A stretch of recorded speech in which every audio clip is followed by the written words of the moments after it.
अयोध्या राम मंदिर दानचोरी प्रकरणावरून शिवसेना युबीटी आक्रमक झाली आहे। उद्या दुपारी 4:30 वाजता नागपुरात उद्धव ठाकरेंच्या उपस्थितीमध्ये रामरक्षा पठण करण्यात येणार आहे।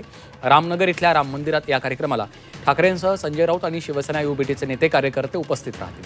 मंदिरात रामदर्शन आणि रामरक्षा पठणाच्या नंतर मंदिरासमोरच्या रस्त्यावर सभा देखील होणार आहे। या रामरक्षा पठणाकरता अगदी मुख्यमंत्री आणि सरसंघचालकांनाही उद्धव ठाकरेंच्या शिवसेनेकडून आमंत्रण दिलंय। रामनगर इथल्या राम मंदिराच्या समोर रामरक्षा पठण आणि सभा यासाठी तयारी सुरू झाली आहे।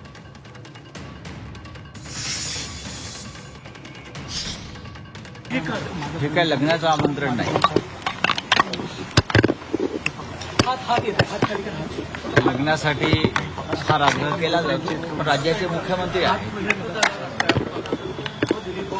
मुख्यमंत्री आहेत आणि आम्ही त्यांच्या निवासस्थानाजवळ एक उपक्रम, धार्मिक उपक्रम हिंदुत्वाचा करतो आहोत।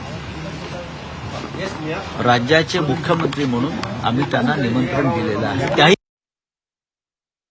आता हे फुकटचे सल्ले कोण ऐकणार, कोण आहेत? सल्ले देणं त्यांचं काम आहे, ते देतात सल्ले, आणि ह्या सल्ल्यामुळेच उद्धव साहेबांना आज नागपूरला जावं लागलं। तिथं जाऊन ते काय मिळवणार आहे ते घरी गेल्यानंतर संध्याकाळी विचार करतील।